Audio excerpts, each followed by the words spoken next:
Les images qui nous parviennent de Mayotte sont absolument terribles, dévastatrices, parce que c'est toute l'île qui a littéralement été balayée par le cyclone Chido, qui l'a transformée en un vaste champ de ruines. Et actuellement, à Mayotte, les gens ont soif, les gens ont faim, les gens n'ont plus de toit sur la tête, les gens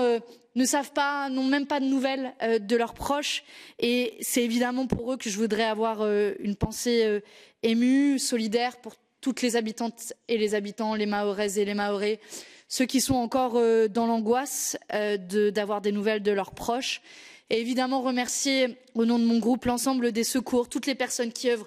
jour et nuit pour essayer de déblayer les routes et d'acheminer le minimum vital pour les habitantes et les habitants de Mayotte. Il faudra évidemment des semaines pour établir un bilan définitif.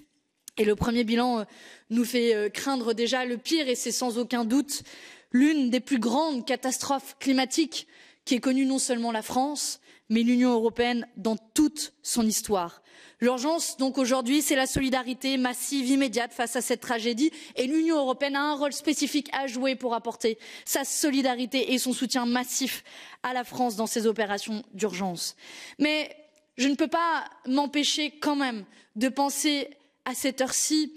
à la forme de double standard qui existe vis-à-vis de Mayotte, ce territoire toujours relégué, comme tous les territoires d'outre-mer, en périphérie de l'Union européenne. Je ne peux pas m'empêcher de penser ce qu'il se serait passé si c'était un territoire hexagonal qui avait été touché. Sans doute, le Premier ministre français n'aurait pas pris un jet privé pour aller à un conseil municipal à l'autre bout de la France, à l'heure où un territoire français était en train de lutter pour la survie et était entièrement détruit. Sans doute, le ministre démissionnaire de l'Intérieur français n'aurait pas compté ses obsessions xénophobes à l'heure où Mayotte compte ses morts. Ce drame, il ne s'est pas déroulé n'importe où, il s'est déroulé dans un des territoires les plus oubliés de l'Union européenne, considérés comme de second rang, qui payent des années d'abandon de services publics, d'infrastructures, mais aussi de la population, car rien aussi peu a été fait pour éradiquer l'habitat indigne qui a été balayé par ce cyclone. Viendra enfin et à terme le temps des leçons à tirer de ce drame terrible pour établir des responsabilités politiques, parce que oui, les épisodes